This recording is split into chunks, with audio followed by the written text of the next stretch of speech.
मज़ीद वीडियोस देखने के लिए हमारे चैनल को सब्सक्राइब कीजिए और बेल आइकन को क्लिक कीजिए। बिस्मिल्लाहिर्रहमानिर्रहीम। अस्सलाम वालेकुम। एक नए हर्बल रेमेडी के साथ जो बहुत ही ज़्यादा लोगों के लिए फ़ायदेमंद है, बेनिफिशियल है, उन लोगों के लिए जिनको किडनी के इश्यूज़ रहते हैं।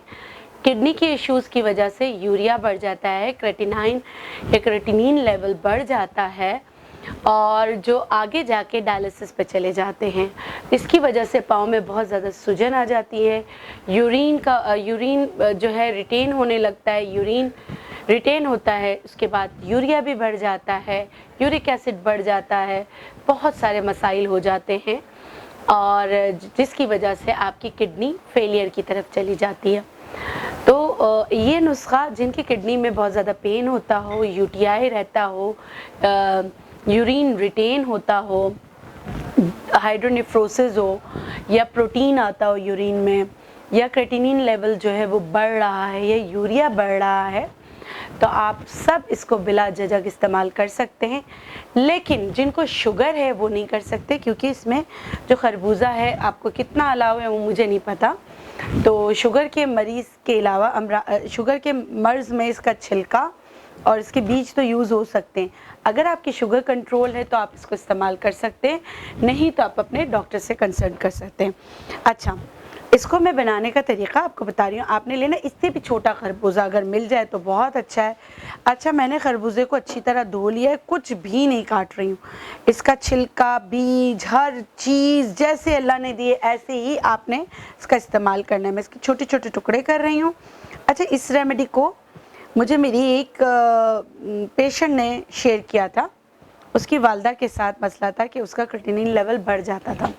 उसने 3 से 4 नुस्खे मुझे दिए थे कि डॉक्टर बिल्किस इनमें से मैं कौन सा करूं। तो मुझे सबसे बेहतर ये लगा था।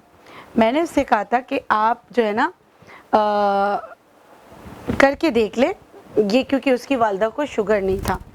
आप यकीन करें 10 दिन में उसकी रिपोर्ट्स में बहुत ज़्यादा फ़र्क आया था, सूजन बॉडी की उतर गई थी। जब उसके बाद मैंने 2-3 और लोग ऐसे थे जिनके क्रेटिनिन लेवल जो है 3+ था, किसी का 4+ था। आपको पता है कि ये जो है 1 से भी नीचे हो तो ज़्यादा अच्छा होता है। ये खरबूजा मैंने पूरा काट लिया है, तो मैंने लोगों को बताना शुरू किया। तो गुर्दे के अमराज ऐसे जो छोटे मोटे अमराज है उसमें तो ये बड़ा इसने कमाल काम किया, मगर इसका सबसे ज़्यादा कमाल क्रेटिनिन लेवल पे है। उसको नीचे लाने में ये आपकी मदद कर सकता है। हाँ, अलबत्ता मैं जैसे हमेशा आपसे कहती हूँ कि अपने डॉक्टर को विज़िट करना ना भूलें। डॉक्टर के पास जाते रहें। और साथ में बाज़ पेशेंट ने मुझे कहा डॉक्टर बिल्किस इसको खाने से हमें घबराहट हुई। तो घबराहट तो होगी, तो आपको जिस तरह मैं बता रही हूँ इस तरह आपने करना है। घबराहट अगर हद से बढ़ जाए तो डॉक्टर के पास जाए, लेकिन अगर जैसे खाने से आपको थोड़ा सा नोज़िया, वॉमिटिंग हो रहा है, तो अगर थोड़ा सा बर्दाश्त कर लेंगे तो आप लोग को फ़र्क बहुत पड़ेगा। इसमें 2 बड़े चम्मच शरबत बजूरी, देखें मैं जिस तरह नाप आपको बता रही हूँ, टेबल स्पून हीप 1 और ये 2 टेबल स्पून भर कर मैंने इसमें 2 चम्मच शरबत बजूरी, किसी भी अच्छी कंपनी का आप लोग लीजिएगा। और दूसरा है अर्क़े बादियान, ये 1 कप आपको लेना है। मेरा अंदाज़ा है मैं 1 कप ही डालूँगी, आप लोग अपना कप से मेजरमेंट करके डालिएगा, ठीक है। ये तकरीबन 1 कप इसमें जाएगा, अभी भी नहीं, हाँ 1 कप हो गया। 1 कप मैंने इसमें क्या डाला, सिर्फ इसमें क्या चीज़ें, 3 चीज़ें, अर्क़े बादियान, खरबूजा और अर्क़े शरबत बजूरी है, ठीक है। ये डाल दिया। अगर आपको फीका खरबूजा मिले और साथ में ये जो शरबत बजूरी है, ये जो है बजूरी का अर्क मिल जाए तो शुगर पेशेंट यूज़ कर सकते हैं। अब मैं इसको जो है ब्लेंड कर रही हूँ। इसको बहुत ही अच्छी तरह ब्लेंड करना है, बहुत ही अच्छी तरीके से ब्लेंड करना है। ना इसका छिलका उतारा, ना इसके बीज उतारे, कुछ भी नहीं, सब एज इट इज़ गया है। लेकिन इसको ब्लेंड बहुत अच्छा करना है, इतना अच्छा ब्लेंड करना है, इतना अच्छा ब्लेंड करना है कि ये पूरा जो है यकजा हो जाए।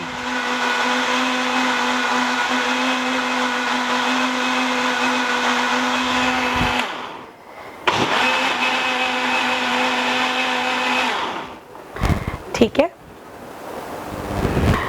ये सारा यकजा हो जाए उसके बाद इसको आप जग में निकाल लेंगे। अब ये देखिए जो मैंने बनाया है, जो बन गया है, आपने देखा होगा खरबूजा छोटा लेने से क्या होगा, उसके बीज इतने तेज नहीं होंगे और आपने देखा बिल्कुल जैसे क्रीमी शक्ल इसकी आ गई। इस क्रीमी शक्ल को सिप सिप पूरे दिन में ख़त्म करना है। सिप सिप जैसे थोड़ा सा पिया, थोड़ा सा पिया, सुबह से लेके रात तक आपने इसको ख़त्म करना है। तो जब तक खरबूजे का मौसम है, डेली तो नहीं, 1 दिन छोड़, 2 दिन छोड़, 3 दिन छोड़ आप इसका इस्तेमाल करेंगे। मैंने जैसे आपको बताया कि आपने बेतहाशा इसको पीसना है, इतना पीसना है, इतना पीसना है, इतना पीसना, इतना उसको ग्राइंड करना है, बिल्कुल ग्राइंड करके जैसे मक्खन की तरह आपने ग्राइंड करना है। उसके बाद एहतियातन इसे छान लें। छाने क्यों? क्योंकि जो बीज के ऊपर का जो छिलका होता है वो थोड़ा सा सख्त होता है, तो उसको छान लें। छानने के बाद फिर आप जो है इसको पीजिएगा। जैसे मैंने आपको बताया कि आपको पूरा दिन 24 घंटे में सिप पी के ख़त्म करना है और 10 दिन तक ये करना है। उसके बाद रिपोर्ट कराकर हमें बताना है। इससे nephrotic syndromes, hydronephrosis, creatinine level का बढ़ जाना, यूरिया का बढ़ जाना, किडनी का सही वर्क नहीं करना, किडनी फंक्शन में ड्यू टू एनी रीज़न उसमें प्रॉब्लम आ जाना, यूटीआई के मसले हो जाना और पाँव में किडनी की वजह से सॉइलिंग आ जाना, उन सब के लिए ये बहुत ही अच्छी आजमाई हुई बेहतरीन रेमेडी है। आप भी कीजिएगा, मुझे भी दुआओं में याद रखिएगा।